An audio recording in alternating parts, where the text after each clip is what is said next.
Welcome to the Lowenstein Sandler podcast series, the Women's Initiative Network, Real Talk. I'm Rachel Dickovics, counsel in Lowenstein's White Collar Defense Practice Group and a member of the Women's Initiative Network at Lowenstein Sandler. Before we begin, please take a moment to subscribe to our podcast series at lowenstein.com/podcast or find us on iTunes, Spotify, Pandora, or SoundCloud. Now let's take a listen.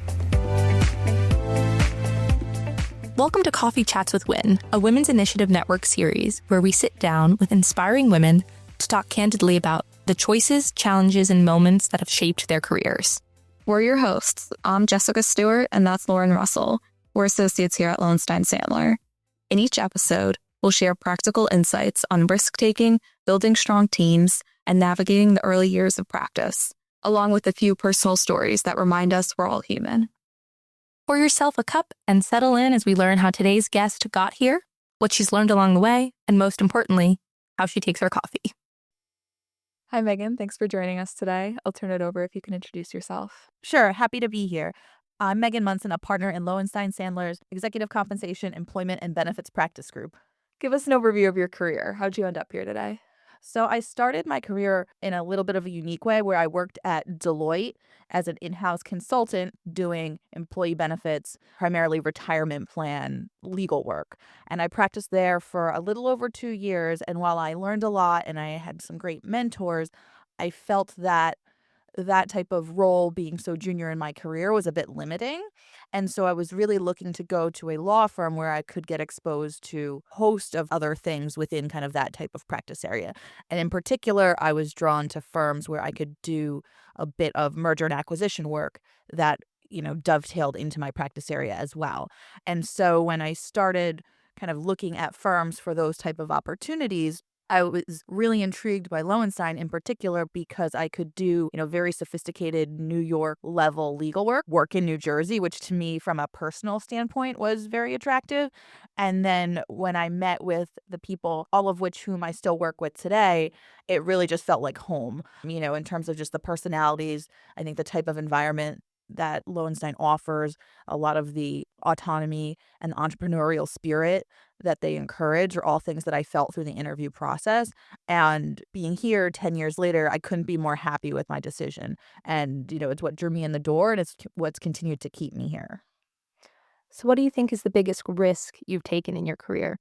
So that is a great question. Two different things. The first being my decision to come to Lowenstein, just because as somebody who is adverse to change and starting over and starting fresh, I was a little bit nervous about that and wasn't sure what that would bring, especially not having practiced in big law in law school. I was a little bit nervous. And I'll add that Lowenstein, along with many other firms I had applied to as for summer associate positions and did not get an offer. So, just the mentality of being rejected at an earlier stage in my career and then now actually having the opportunity to come in and practice as an associate and work my way up the ranks, I think was certainly a big risk for me. I'll say the other risk that I took was more so just kind of getting myself out there in terms of trying to build my own network in terms of attracting clients and also building my network inside the firm. For me at a junior level, those two things were very challenging. And so forcing myself out of my comfort zone to kind of take on those different types of opportunities, which in hindsight really helped accelerate my career path. But it, again, kind of forced me to work outside the box and the things that I was comfortable doing. When building out your team, what's something you look for in younger attorneys? So I think the biggest thing that I look for is somebody who has a great enthusiastic attitude. A lot of the things that you at a junior level, you're going to be learning the law, right? And you're going to be learning things as you're practicing. But somebody who's willing to be a team player, who's willing to show up, who's enthusiastic and learning and tries really hard. Those are all skills that not everybody has. And you can work with them to learn the substantive knowledge. So what's a piece of advice that you wish you knew at our stage of your career?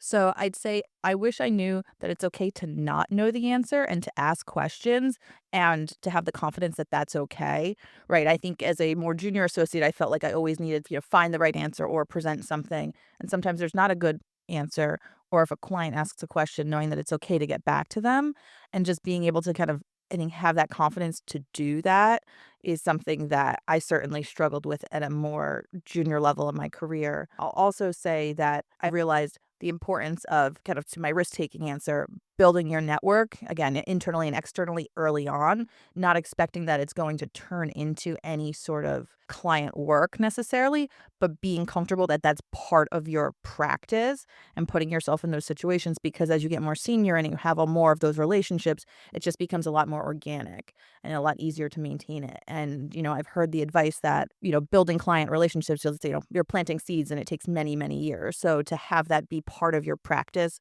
and your, day to day at an early stage in your career can help set you leaps and bounds apart from other people at your same seniority. On a more personal note, where can we find you on an ideal Saturday afternoon? So that's a great question. I will say it depends if it's a Saturday where I have my daughter or not. So I have a 4-year-old at home. And so my ideal Saturday afternoon with her is usually spent outside or, kind of playing around and just kind of having fun and enjoying each other's company. If I am not with her, my ideal Saturday afternoon would either be at a winery with my girlfriends or curled up at home reading a good book. And now, the most important question: how do you take your coffee? So that's a great question, with the caveat that I have never drinking coffee and I'm not a coffee drinker. However, I drink my tea light and sweet with milk and sugar like the Brits. Great. Thank you so much for joining us today, Megan. Thanks so much for having me. Before we jump into our next interview with another inspiring woman, we want to hear from you. How do you take your coffee? Share your order in the comments on our LinkedIn or Instagram post. Hi, Laura. Thanks for joining us today. Can you introduce yourself? Yeah, thank you for having me. My name is Laura Cicirelli. I am a partner here in our emerging companies and venture capital group. Give us an overview of your career. How'd you end up here? I started my career, I graduated Seton Hall Law in 2016. I started at another large international law firm in New York City in 2016 and stayed there until 2018. There I did leveraged finance work initially. Didn't love it. Rotated into their banking regulatory group. Also didn't love it. And then pivoted over to Lowenstein in March of 2018 and been here ever since, and kind of just landed in my group because I had interviewed for a summer position with Ray Theck, and I had known Anthony Pergola as well. My father actually knew him from St. Peter's University now. They were on the board of trustees together. So with those connections, I just landed in this group and loved it. Been here ever since. So what do you think is the biggest risk you've taken in your career? The biggest risk by far has been that move from my first job to this job. I am a creature of habit.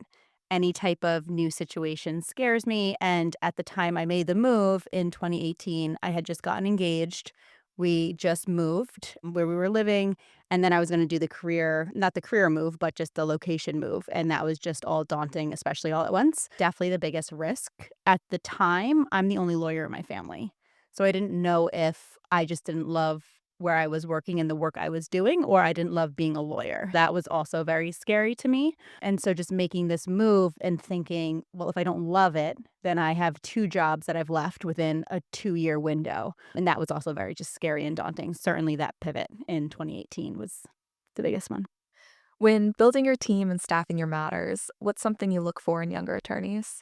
For younger attorneys, you're not expected to know everything the second you join. It takes quite a bit of time to get that expertise and the confidence with the substance that you're doing, but just someone who is responsive, eager to help, eager to learn, asks questions, and does so with a smile on and always eager to continue learning and helping. Like, that's really what I look for. Someone that if we do have to work late at night together, someone who you just enjoy working with. So what's something you wish you knew at our stage of your career? There's a couple of things. The first thing I would say is advocate for yourself.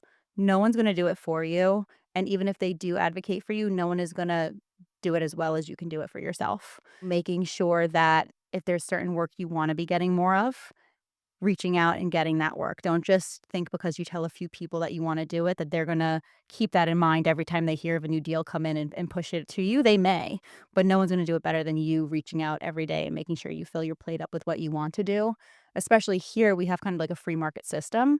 I didn't have that at my first firm. So like, it's something that's certainly unique to this firm, and to take advantage of it and make sure you advocate for yourself, not only with the type of work you want to do, but just balancing also your personal life too with work. This is a very demanding job. If you have something going on in your personal life people may not be aware of, making sure you advocate and let people know that this stuff is going on. If you have your wedding coming up, like when I came here, I was getting married and then I had my first baby, and it's just, you need to let people know what's going on, and they are super supportive of it. So definitely advocate.